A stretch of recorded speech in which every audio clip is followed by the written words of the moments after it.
Welcome to another weekly stock market update. Today is October 5th, 2019. In this video, we're going to take a look at the cash index of the S&P 500, the NASDAQ 100, and also the E-mini S&P future, E-mini NASDAQ 100 future, along with the ETF for the S&P 500, the SPY, and the ETF for the NASDAQ 100 QQQ. Then we also, at the end of the video, we're going to take a look at crude oil and also gold. So let's take a look at the S&P 500. On the screen here, we got the weekly chart on the S&P 500. As you can see, that it had a big swing week here. And if we take a look at the low point of the week, it was actually down 4.25% or over 127.5 points at one time, and that was the low of the week. But it did come up and close only down around 1.06%, slightly less than 31.5 points. So that's a dramatic improvement toward the end of the week. And if we take a look at the daily here, the daily chart, as you can see, we're basically looking for this gap here to be completely filled. Right, from last week video, we're saying we're looking for the this gap to get filled completely, because the prior week it left a little bit of a gap left. And then we're also saying if we do get a bounce off of this 2939.08, then we're essentially looking forward to see would it be able to get back up above this pivot high, then work toward the all-time high of 3,027.98. But as you can see, it came up, didn't quite have a continuation to move up to this pivot high here.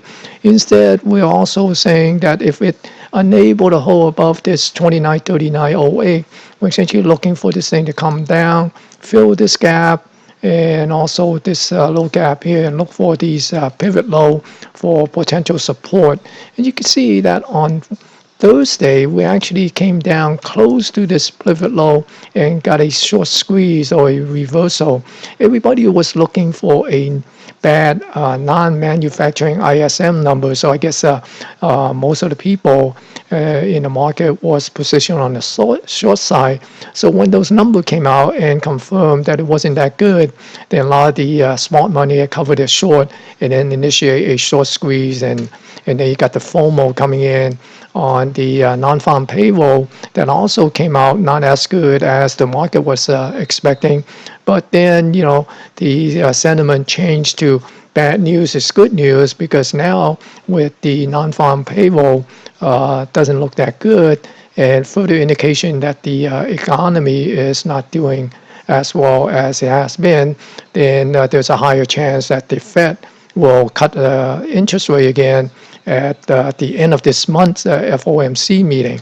So that's what propelled the market to come back up to this 2939 level. So for the coming week, we're going to see would it continue to bounce. If it continues to bounce up, we expect this thing to see would it be able to get above the 2992.53 and then work back toward this pivot high.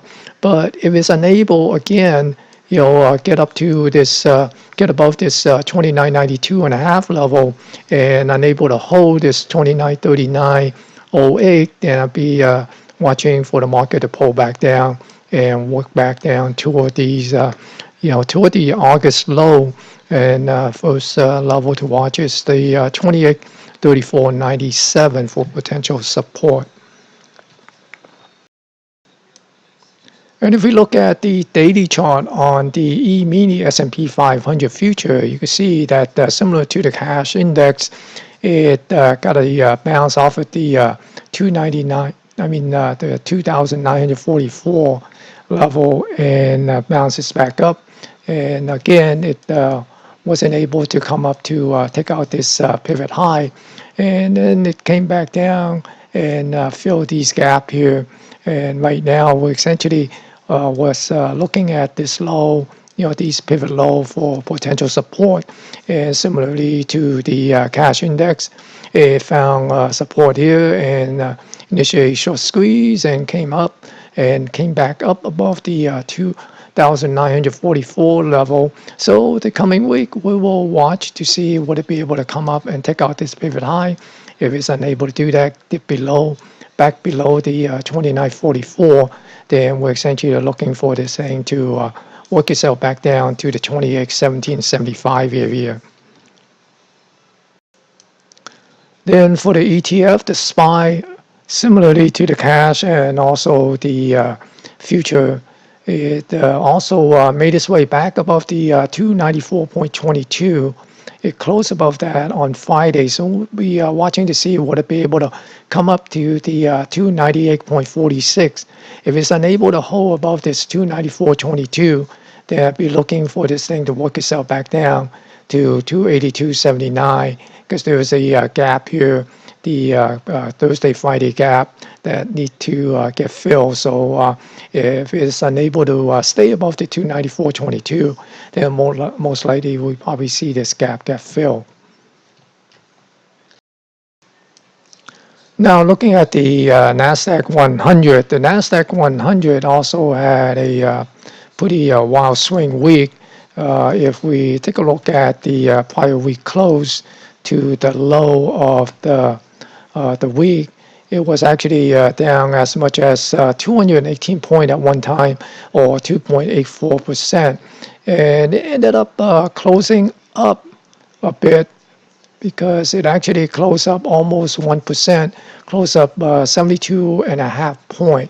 So that's a quite a dramatic reversal.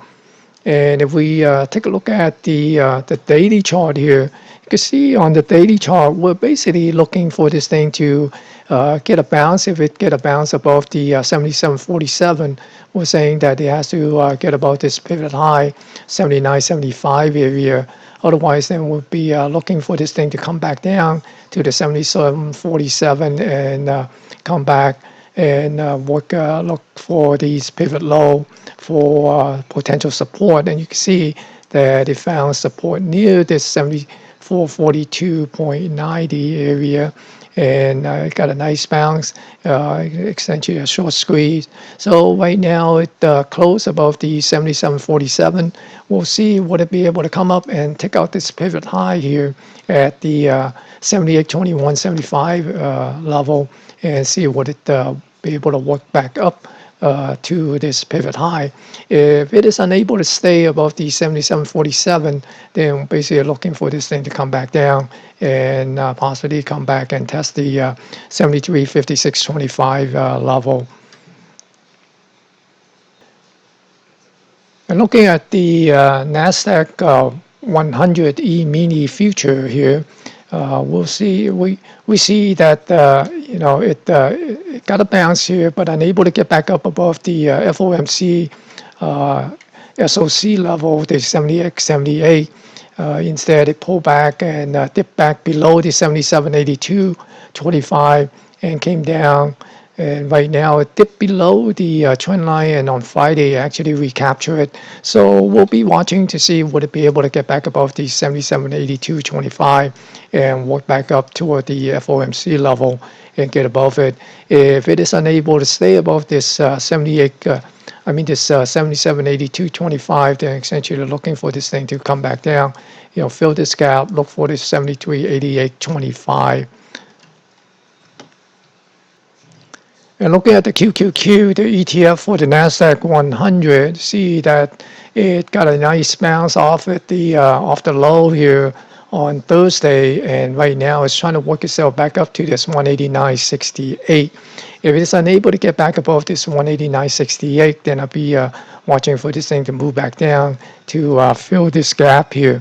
Fill this gap and work itself back down to this 179.20. But if it's able to get back above the 189.68, then need to see would it be able to get above the 190.59 and work back up toward the 194.71. So that is the index. Let's take a look at the crude oil. On the weekly chart for the crude oil, you can see this is the week that Saudi Arabia oil facility got bombed, and you can see that that pop was unable to hold, and right now it's pulling back toward this $50.60 level. So in the coming week, we're going to be watching for the possibility of come back down and dip below this 50-60 area and possibly get down and fill these gaps here. One gap is at 49.95, and then there's another gap at 47.49. To see these gaps going to get filled, and will it be able to get a bounce off of any of these gaps, and if it's unable to get a bounce off of these levels, then we're essentially watching for the possibility to come back down and test this low here at 42.36. Now, if it is able to bounce, continue to move back up, then there is a composite point of control here somewhere around 56.38. So we'll be looking for that as potential resistance. And if we're able to get back above that, then this 59.24 or this resistance zone here will come in play. So that's basically for the crude oil. And for the gold market, I'm still looking for a pullback into this Fibonacci retracement zone here. This zone here, although it had a nice bounce last week and came back up above this resistance here at this 1494.60. So if we take a look at the daily chart, let me zoom this in. If we take a look at the daily chart here, so it booked this support here and dipped down, and then got a nice bounce off of the low here. So right now it got back up above the 1494.60, and it seems like it might try to work itself up. If it could break this trend line, then maybe it will be moving back up to this 1562.80. But if it come back down to this 1494.60, then be watching for these gap to get filled here. Okay, because I'm basically long term is bullish on gold, but I believe in the near term there need to be, or I'm watching for the pullback into this area, this Fibonacci retracement. At least pull back to a 38.2 or the 50% level. Then I'll be looking for some sort of long setup to set up a swing trade back up at this level and possibly to a higher level above the 1562.80. Okay, so that is this week stock market update. If you like the content in this video, give it a thumbs up. If you're not a subscriber of my YouTube channel, click on the subscribe and the notification icon so you won't miss any future video from me, and also to help support me in reaching my goal of attaining at least 1,000 subscribers by the end of this year. So thank you for watching, and thank you for your support, and good luck on your trading.